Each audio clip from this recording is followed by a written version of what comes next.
जय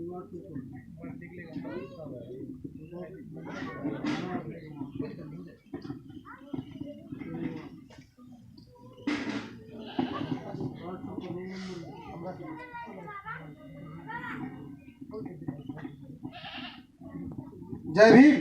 जय भीम। ऐसे जय भीम बोला जाएगा और जोर शोर लगा दीजिए एक बार, बोले एक बार जय भीम। जय भीम। चलिए धन्यवाद। आज प्रयागराज मंडल के अंतर्गत प्रयागराज और प्रतापगढ़ जिले की जो संयुक्त समीक्षा बैठक प्रयागराज में अमरसपुर गांव में अमरसापुर गांव में रखी गई है। इस संयुक्त समीक्षा बैठक में अपनी बात को आगे बढ़ाने से पहले बहुजन समाज में जन्मे सभी संतों महापुरुषों को नमन करते हुए उनमें विशेष रूप से बाबा साहब अम्बेडकर, मानवर काशीराम साहब को नमन करते हुए वीरांगना फूलन देवी को भी नमन करता हूं। साथ ही साथ बाबू जगदेव प्रसाद कुशवाहा जी को नमन करता हूं, बिजली पासी जी को नमन करता हूं, उदा पासी जी को नमन करता हूं। साथ ही साथ दिल की गहराइयों से धन्यवाद करता हूं आदरणीय राष्ट्रीय अध्यक्ष आजाद समाज पार्टी संस्थापक भीम आर्मी बड़े भाई राष्ट्रीय अध्यक्ष चंद्रशेखर आजाद जी का, जिन्होंने मुझे जिम्मेदारी देकर आप लोगों के बीच आने का अवसर दिया है और अपने विचार रखने का यहाँ मुझे मौका मिल रहा है। साथियों, ये एक संयुक्त समीक्षा बैठक है। यहाँ पर हमें बहुत बड़ी बड़ी बातें नहीं करनी है। हमें यहाँ पर जो भीम आर्मी का कार्य चल रहा है उसके बारे में रविंद्र भाटी जी उसकी समीक्षा करेंगे और हम यहाँ पर आजाद समाज पार्टी के संगठन के निर्माण के लिए आए हुए हैं। साथियों, आप लोगों के पास इस प्रदेश में एक विकल्प था। वो विकल्प आप लोगों को मान सम्मान स्वाभिमान न्याय दे रहा था, लेकिन कुछ समय से उस पार्टी से आपको न्याय मान सम्मान नहीं मिल पा रहा है। जो मिशन मानवर काशीराम साहब ने आगे बढ़ाया था बहुजनों के हितों के लिए, बहुजनों के मान सम्मान के लिए, जो अन्याय अत्याचार शोषण दबे कुचले दलित समाज, पिछड़े समाज, अल्पसंख्यक के समाज के ऊपर हो रहा था, उस अत्याचार अन्याय शोषण को किसी ने रोका था तो बहुजन समाज पार्टी ने रोका था। लेकिन साथियों, जब से 2007 के बाद जिन लोगों ने अपना खून पसीना पार्टी को दिया,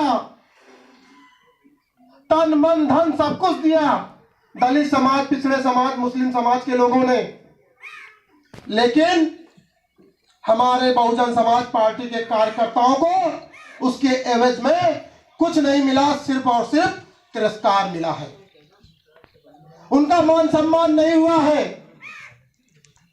उसी की कमी को पूरा करने के लिए जब 2012 में बहुजन समाज पार्टी विधानसभा का चुनाव लड़ी तो उसकी दुर्गति हुई, हार गई। 2014 में हार गए, 2017 में हार गए, 2015 में हार गए, 2019 में हार गए। लेकिन जब अब बहुजन समाज का एक बेटा दलित समाज के लिए संघर्ष करने के लिए आगे आ रहा है, तब उस पे आरोप लगाए जा रहे हैं कि वो बहुजन समाज पार्टी को कमजोर कर रहे हैं। साथियों, कुछ लोग व्यक्ति विशेष पे ही केंद्रित रहना चाहते हैं, परिवारवाद पे ही केंद्रित रहना चाहते हैं। वो चाहते हैं कि जो राजा है वो राजे का ही बेटा या भाई भतीजा आगे चलकर समाज पे राज करे, लेकिन ऐसा अब नहीं होगा। अब नौजवानों को, दलितों को, बहुजन समाज के लोगों को एक नौजवान संघर्ष करने वाला साथी मिल गया है, वो है चंद्रशेखर आजाद जी। यदि आप लोग वाकई समाज पे अत्याचार होने नहीं देना चाहते हो, समाज को अपने सरकारी संस्थाओं में हिस्सेदारी कराना चाहते हो, आरक्षण बचाना चाहते हो, सरकारी संस्थाओं को बचाना चाहते हो, यदि किसानों को अपनी फसल का दाम दोगुना लेना है, तो आपको चंद्रशेखर आजाद जी को सपोर्ट करना होगा, आजाद समाज पार्टी और भीम आर्मी को मजबूत करना होगा। साथियों, आपको हम बता दें, इस समय जो धान की फसल है उसका जो समर्थन मूल्य है वो 1868 रुपए है। क्या वो 1868 रुपया प्रति कुंटल आप लोगों को मिल रहा है?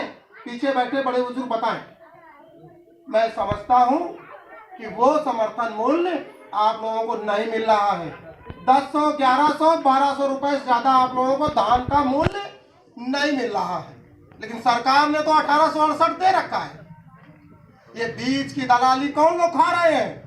विधायक, सांसद, मंत्री, मुख्यमंत्री, डीएम, एसएसपी, ये सब मिलकर ये 500-700 की दलाली में बंदरबाट कर रहे हैं।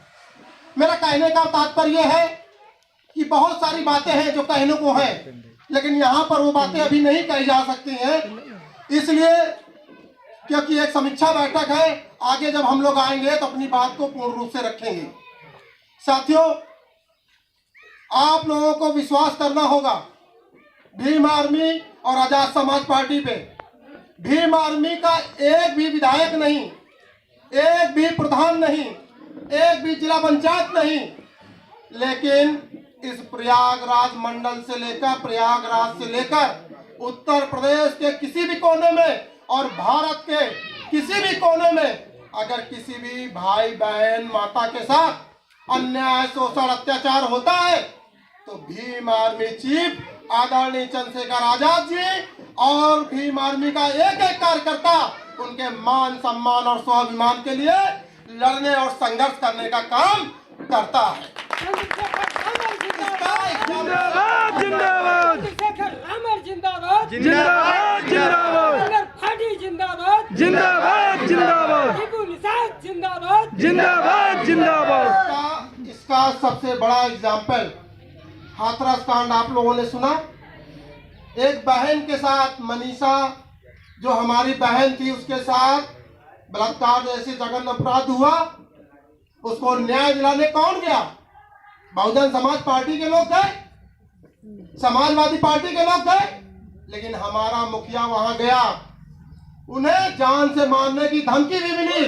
वहां के बड़े बड़े अधिकारी उनको मरवाने में लग गए, लेकिन हमारा मुखिया वहां पे हारा नहीं, डरा नहीं और बहन को न्याय दिलाने के लिए वहां तक मार्च किया और न्याय दिलाया। एक आजमगढ़ में दलित प्रधान की हत्या हो गई, वहां पर हम लोग 7 घंटे धरने में बैठे रहे, वहां पर न्याय मिला।